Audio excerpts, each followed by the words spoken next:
Hello, and welcome to another episode of Kira Rising. I'm Kira Xiong. So glad you're here. Thank you for coming to this video, this check in as well. Um, so, just want to give a brief update on my latest infusion. It went really, really well this time. Thank God, honestly, because I was so scared and I was really discouraged. And, my mind was racing about like my treatment and stuff like that, given that really scary experience. So, thankfully, my oncologist and my infusion team put together a plan of adding more steroids and other beneficial medicines and helps before I start the actual chemo infusion. Um, and that is something I don't even have to worry about. They do for me. I just have to do some steroid pills the night before, like that's the usual. So yeah, I'm grateful that I have had a really good chemo infusion experience. Finally, had a really great nurse this time. I asked her, her name was Anne. I kept calling her Annie. And um, I asked her, can I have you as my nurse next time? She's like, she's so like genuine. She's like, oh, we actually they do like a raffle system with which patients they get that day or something like that. I was like, oh, okay. That makes it, I guess, randomized. I don't know, but I'm praying that I get Anne again. So you might be noticing I'm holding this mic.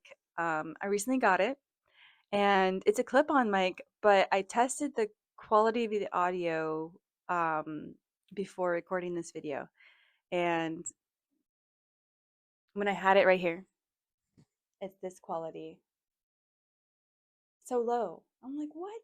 You're supposed to be a clip-on mic. So now I know why. Now I know why YouTubers and whatever, influencers hold up their clip-on mic like this. Makes sense. But it's pretty good mic so far. I like the fluffy part. It's fun. Yeah. So, um, I'm, was preparing for this video and watching myself in the video screen because it's right here in front of me. I'm looking at the camera to look at you, but before this, and I was just noticing all the physical changes. And it's like I put on makeup, I do my eyebrows, I put on eyeliner because I am losing my eyebrow hair. I am losing eyelashes. I've lost about, I would say maybe 60, no, I would say 40% of my eyebrow and eyelashes. And it's not like I'm ashamed of it. It's more I would love to like do a video where I'm not wearing any makeup so people can really see and I can really see, as this documentary of my journey in this goes along, um, the actual changes to remember that. And I'll probably do that in the future video just to be like extra real. Um, Going through this and it's like an ongoing grief. This is ongoing grief of an ongoing situation. And because I'm a licensed therapist, I know what to do. I know how to take care of myself emotionally and mentally. I I'm passionate about emotions and emotional self-care. Um, and I'm really excited to see how I can flourish this channel to be a benefit for others to be aware and learn how to care for their emotions and themselves. I know in my last check in, I shared a lot about emotions and challenging you to allow yourself to pay attention to your emotions as you go about the rest of your day. But I'm doing this new reading with my team at my work, um, and I'm learning that how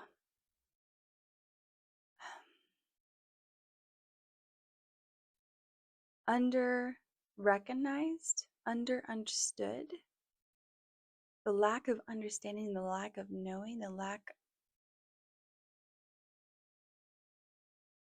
I don't know what the word is, but I think on a societal scale, there is so much naivety, I think.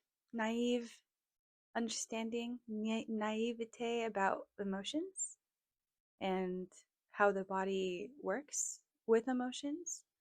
And it grieves me. It grieves me that our society at this point in 2026 is still in the very beginning stages of realizing the complexity of being a human is more than just how we rationalize and conquer weakness. So I feel like a fire is stirring up inside of me to be, I don't know, an emotion advocate, just something um, in that regard, because I'm so passionate about emotions, and it's so unfortunate the stigma of emotions on a such a great scale. I mean, if we can really kind of look at that, uh, I'm going to start with women. Women are emotional, and that is so derogatory. That's so discriminatory. That's so stigmatizing. That's so dismissive and downplaying to like see it that way. In a sense, yes, women are beings that have emotions, and women tend to have a greater access to their emotions, a greater access to connecting with others with and through emotions, have a greater understanding of emotions, or what if it's called, it's like a emotional IQ. And at the same time, men are beings that have emotions as well. And the stigma for men is that if they have emotions other than anger or frustration or annoyance, that they're seen as weak. And that is something I've been so upset about ever since I was a kid, actually. Hearing about how men are expected to not be emotional. Um, that sounds ridiculous. Now, I can see why on like a social studies understanding of like the history of how that developed in our nation in Western society. Um, with all the wars that we've had to go through and great deal of depressions and just the expectation for men to step up, you know, swallow whatever they're feeling inside to exuberate this strength and do the hard thing. And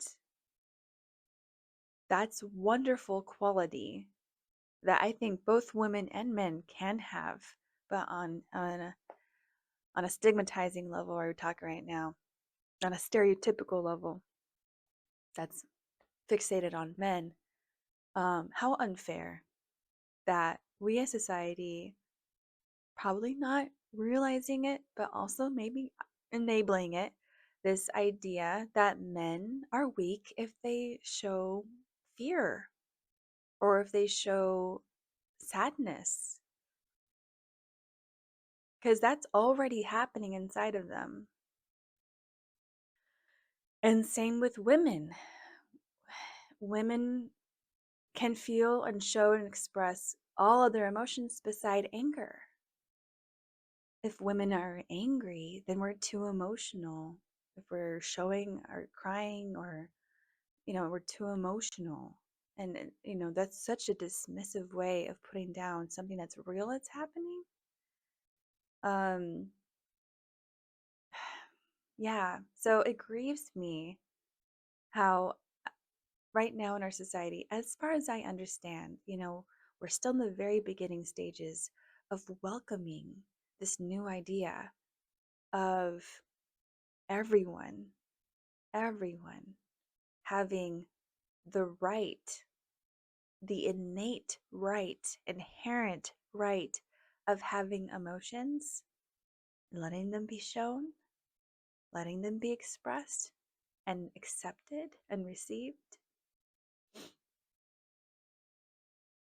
And that's where I'm like, I want to be a part of promoting that shift. I want to be an encourager, an advocate. I want to fight for people to discover more of themselves when they discover more of their emotions and how they're experiencing their emotions.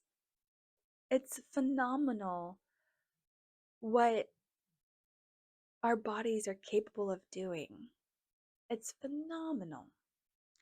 So that's just my, no, it's not just, I'll stop at my spiel here for now.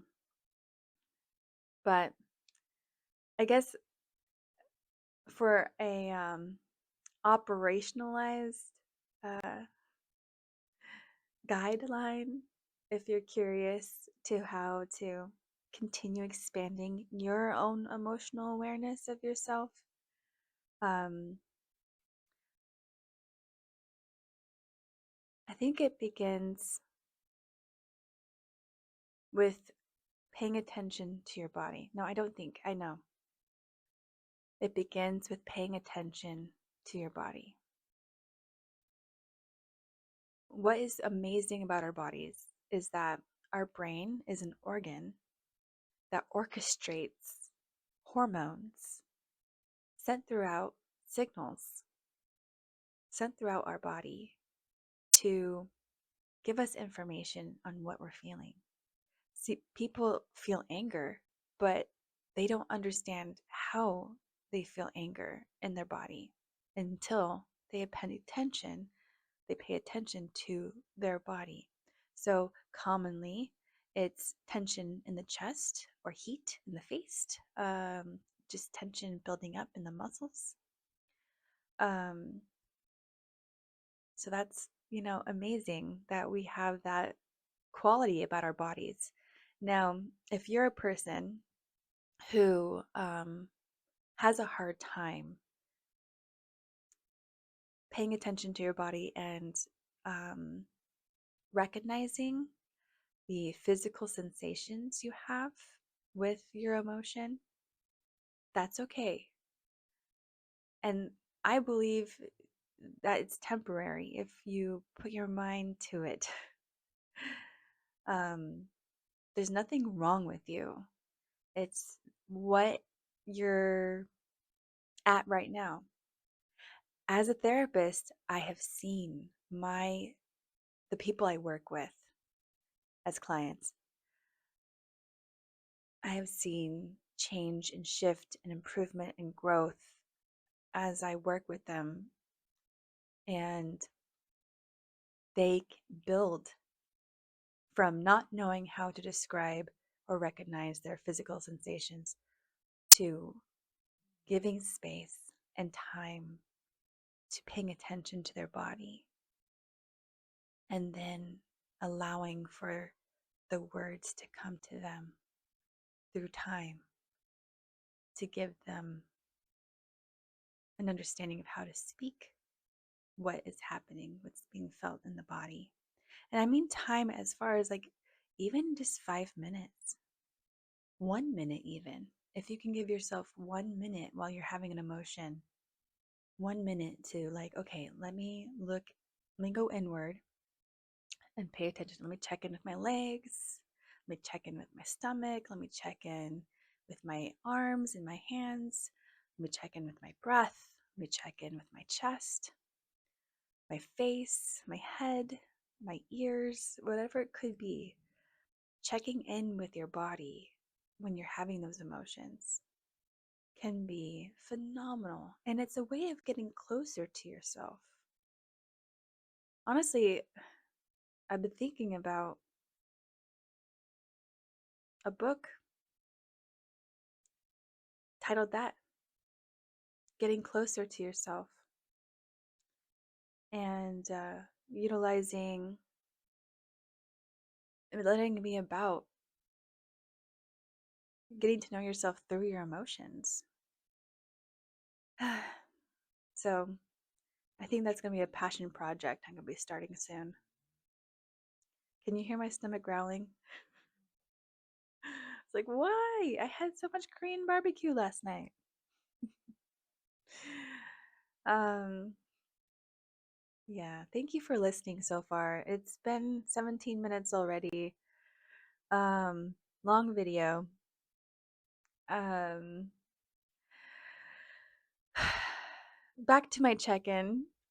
How I'm taking care of myself is because I've been able to do that. I have years and years experience of paying attention to myself and my emotions and knowing how to care for them and give them space. And um, I will say each week after my infusion so far, no matter what is the level of severity of the recovery, I am in a low mood. And when I'm in a low mood, a couple things happen. I don't have motivation. Um, I'm irritable, and I actually refuse to do anything that I feel like is not a marked way of meaningful activity. So, like, I have so much time to watch this show all day. I get,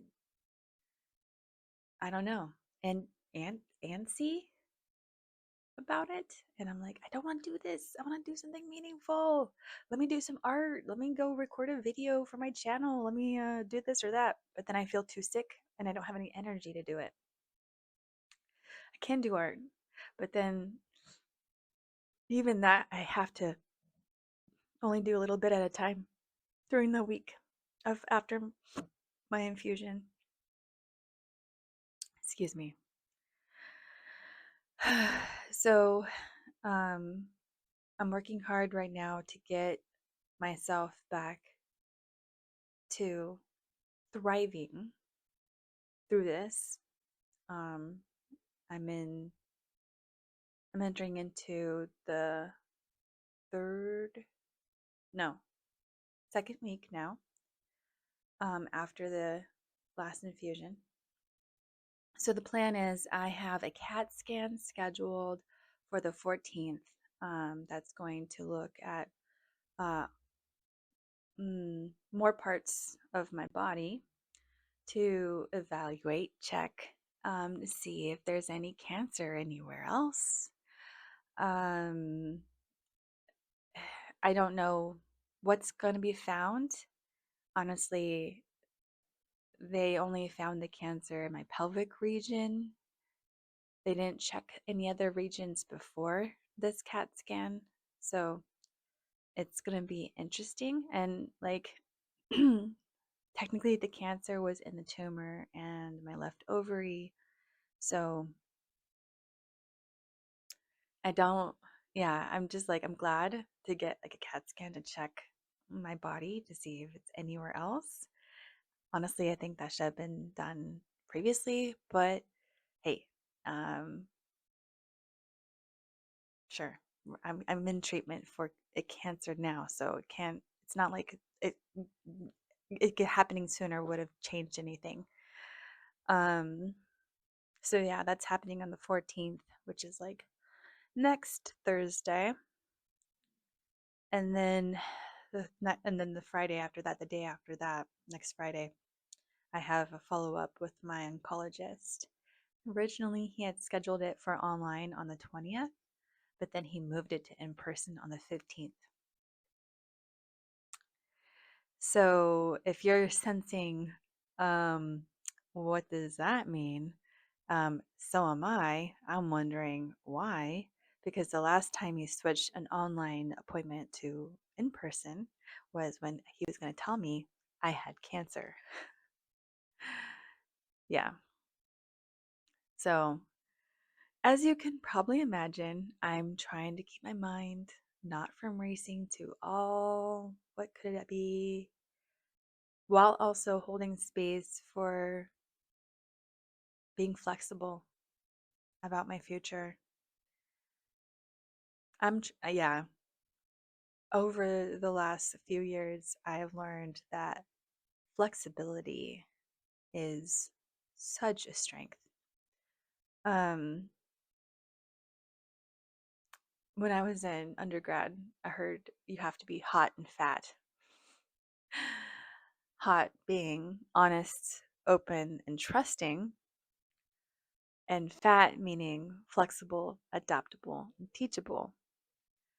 And honestly, I love being hot and fat in that way, but it's also gotten me into some pretty unfortunate situations with being too trusting and too honest with others. So you learn your lessons. Um, use shrewd discernment on who you're going to be hot and fat with. I could probably give a video on that too. I have so many plans for this channel, and I know I've talked about the HARP mindfulness and the limited mobility yoga, and I'm really hoping to like kick myself into gear to get that out onto the channel. Yeah, I appreciate you being here this far. I mean, 23 minutes. Amazing. Thank you for joining me in this. Um, I actually have, I want to share a few more things if you don't mind staying around for a couple more minutes. I've actually had a really hard time finding a support group. There are so many support groups for people with breast cancer. There's so much research on breast cancer, but for ovarian or gynecological cancers, it's very rare. I found one group that can meet in person, even in Irvine, but it's during a time that I usually work. So that's unfortunate. Um, so I kept the information waiting to think about and praying about whether to like let that be the place I can prioritize to go. Because it would be nice to be a part of a group that is specific for my cancer, but I'm also open to like co-ed and various different kinds of cancers. I have a peer support group, but it's only on I always forget what that messaging app is called,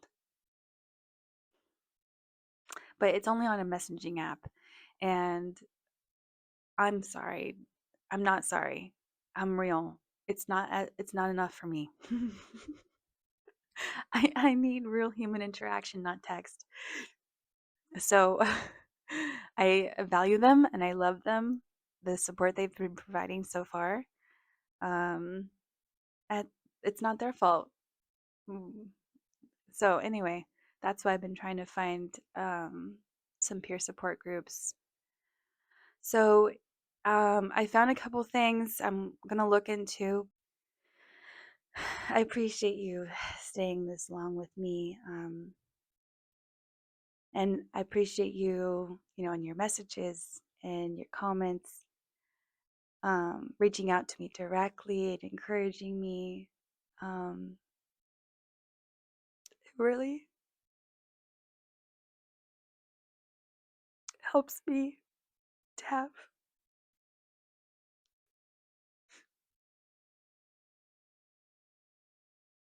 strength, and I feel loved, and I don't feel alone.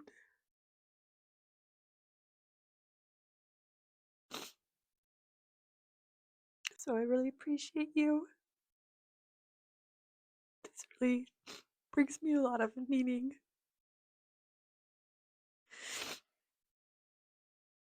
I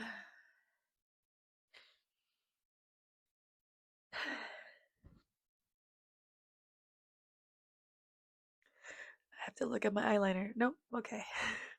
Didn't just. Um, and so thank you. Uh, I mean, since I was talking about it earlier, tightness in the throat, um, tension in the chest, pressure in the face can mean a lot, can be sadness. So,